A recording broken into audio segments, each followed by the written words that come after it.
Un exercice très important que vous trouvez parfois facile mais que vous avez du mal à rédiger et qui permet surtout de revenir sur des notions essentielles de la classe de seconde que vous utiliserez bien entendu en classe de première mais aussi en classe de terminale. Donc un rappel sur le sens de variation des fonctions. La fonction f est strictement croissante, ça veut dire que si a est inférieur à b, on a une équivalence avec f de a est inférieur à f de b, c'est-à-dire que l'ordre est conservé entre les antécédents et leurs images. Attention, hein, il y a l'équivalence parce qu'on a un strictement. S'il n'y avait pas de strictement, on n'aurait pas l'équivalence, on aurait juste une implication, ce serait juste un si alors. Pareil pour la fonction décroissante. Une fonction décroissante, elle inverse l'ordre entre les antécédents et leurs images. Ça, c'est quelque chose qui est indispensable. C'est la définition des variations d'une fonction vue en classe de seconde. Et c'est absolument indispensable pour travailler avec les inégalités. Un rappel sur la fonction carré qui est une fonction de référence, elle est strictement décroissante sur l'infini 0 et strictement croissante sur l'intervalle 0 plus l'infini. On veut trouver le signe de 2 plus cos x. Alors au-delà de faire des phrases très littéraires pour faire des mathématiques, on va essayer de raisonner correctement. Alors on a des propriétés sur le cosinus, donc déjà on sait, et sur le sinus aussi d'ailleurs, on sait que cosinus x est compris entre moins 1 et 1. Donc on va travailler avec ces encadrements et on va traîner l'encadrement tout le temps en raisonnant par équivalence, c'est-à-dire en faisant un raisonnement mathématique. On n'essaie pas de faire du blabla pour expliquer les choses quand on a du langage mathématique à notre disposition. Donc qu'est-ce qu'il faut que je fasse? Il faut maintenant que je passe de cosinus x à 2 plus cosinus x. Donc là c'est équivalent, il n'y a pas de problème. Ça nous fait donc 2 plus cosinus x ici. Et si j'ai 2 plus cosinus x, eh bien je conserve ici de l'autre côté, ça me fait 2 moins 1, ça me fait 2 moins 1 ici et ici 2 plus 1. Il faut bien comprendre une chose, c'est que quand on fait quelque chose à un membre d'une inégalité, alors on doit faire exactement la même chose à tous les membres de l'inégalité. Donc ici j'ai ajouté 2 partout, ce qui me fait donc ici 1, ici j'ai 2 plus cosinus x, et ici j'ai inférieur ou égal à 3. Donc, qu'est-ce que je peux dire? Je peux dire donc ici, le 2 plus cosinus x, c'est compris entre 1 et 3, donc c'est positif. Donc 2 plus cosinus x est positif. Positif, ça se dit supérieur ou égal à 0. On ne nous demande pas strict, on ne nous demande pas de précision ni rien, donc je dis que c'est positif. Voilà, j'ai fait ma conclusion. Si je prends le deuxième c'est pareil, on veut donc le signe de 3 moins sinus x. 3 moins sinus x ici. Donc on procède de la même manière, on a donc sinus x qui est compris entre moins 1 et 1. Ça, on le sait, ça fait partie des propriétés fondamentales. Et maintenant, il faut passer de sinus x à 3 moins sinus x. Attention, ce qu'on va faire, on va respecter l'ordre des opérations, la priorité des opérations. Donc, il faut que j'obtienne moins sinus x, donc il faut que je multiplie par moins 1. Donc, ça va me faire moins sinus x ici. Là, ça va me faire moins 1. Je multiplie par moins 1 de l'autre côté, ça va me faire plus 1.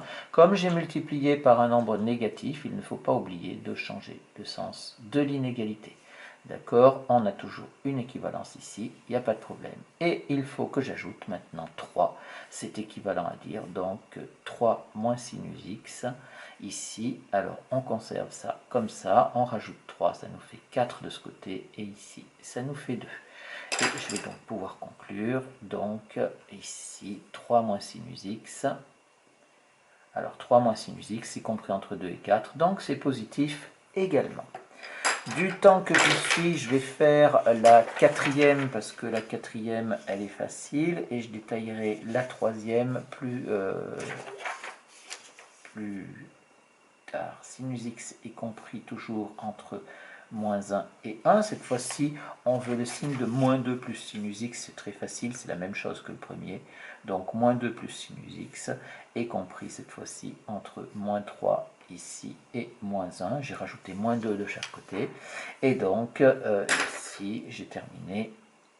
Donc moins 2 plus sinus x est négatif. Alors, on arrive au 3, le 3 qui est plus compliqué. Le 3, c'est là où on va avoir besoin des variations. On nous demande le signe de 1 moins cosinus carré x. Donc ici, c'est pareil, on part de cosinus x qui est compris entre moins 1 et 1. Alors, maintenant, il faut regarder dans la priorité des opérations, qu'est-ce qu'on va faire? Il faut qu'on passe de cosinus x à 1 moins cosinus carré x. Donc déjà, dans un premier temps, il faut que je mette au carré. Ensuite, que je multiplie par moins 1. Et ensuite, que j'ajoute 1. Donc, dans un premier temps, on va mettre au carré. Si on va mettre au carré, ça veut dire qu'on va appliquer une fonction de référence, c'est-à-dire notre fonction de référence qui est la fonction carré. Donc, je vais bien avoir ici cosinus carré x. J'aurai aussi 1 au carré, et puis moins 1 au carré. Seulement que le problème, c'est que ici, qu'est-ce que je vais faire qu'est-ce que je vais avoir? Eh bien, je vais avoir ma fonction carré qui va être appliquée sur l'intervalle moins 1, 1. Or, si je regarde les variations de ma fonction carré, elle change de sens de variation là-dessus, sur cet intervalle. Et donc, ça ne pourra pas marcher. Donc, ici, la fonction carré change de sens de variation sur moins 1. Donc, elle n'est pas applicable sur cet encadrement. Elle n'est pas applicable sur cet encadrement. Alors ça, c'est embêtant. Donc, il va falloir refaire autrement. Donc, qu'est-ce qui se passe ici? On a bien notre cosinus x qui est compris entre moins 1 et 1, et on a notre fonction carrée, donc tout se passe au niveau de 0. Eh bien, on va séparer l'intervalle en deux. Donc, on va dire cosinus x donc, est compris entre moins 1 et 1. Ça, c'est équivalent à dire que cosinus x est compris entre 0 et alors je vais prendre moins 1 ici plutôt, et 0. Ou alors, le cosinus x est compris entre 0 et 1. Voilà, c'est-à-dire que je sépare en deux pour pouvoir appliquer ma fonction carré. Parce que là, ici, je suis sur l'intervalle moins 1, 0. Ma fonction carré, elle est strictement décroissante et donc je peux l'appliquer. Donc ça, c'est équivalent à dire que le cosinus carré x, ici, je vais avoir 0 au carré. Là, je vais avoir moins 1 au carré. Et je vais avoir ici, je vais changer de sens de l'inégalité, et je vais dire ici, car la fonction carré est strictement ici décroissante sur l'intervalle, et bien sur l'intervalle, je l'applique sur cet intervalle moins 1, 0, sur l'intervalle moins 1, 0. Donc si elle est strictement décroissante, alors je change le sens de l'inégalité. Ce qui nous fait donc ici 1, ici cosinus carré x, ici 0, donc ça ne pose pas de problème. Maintenant, il me reste à multiplier par moins 1, ça nous fait donc moins cosinus carré x qui est compris entre, alors comme je multiplie par moins 1, je change le sens de l'inégalité. Cette fois-ci, je n'applique pas une fonction de référence, mais je fais juste ça. Et il me reste à rajouter 1. Ça nous fait donc 1 moins cosinus carré x, qui est compris entre 0 ici et 1, puisque j'ai ajouté 1 de chaque côté. Si je me place ici, qu'est-ce que je fais? J'applique ma fonction carré, cosinus carré x. Je vais avoir donc 1 au carré ici et ici 0 au carré. Je vais mettre de la couleur. Je vais avoir ici, je conserve le sens de l'inégalité. Pourquoi est-ce que je conserve le sens de l'inégalité? C'est toujours que la fonction carré est cette fois-ci strictement croissante sur l'intervalle 0,1, puisqu'on est cette fois-ci sur l'intervalle 0,1 ici. Donc il faut faire très attention à ça. Et ça va nous faire donc ici cosinus carré x qui va être compris entre 0 et 1.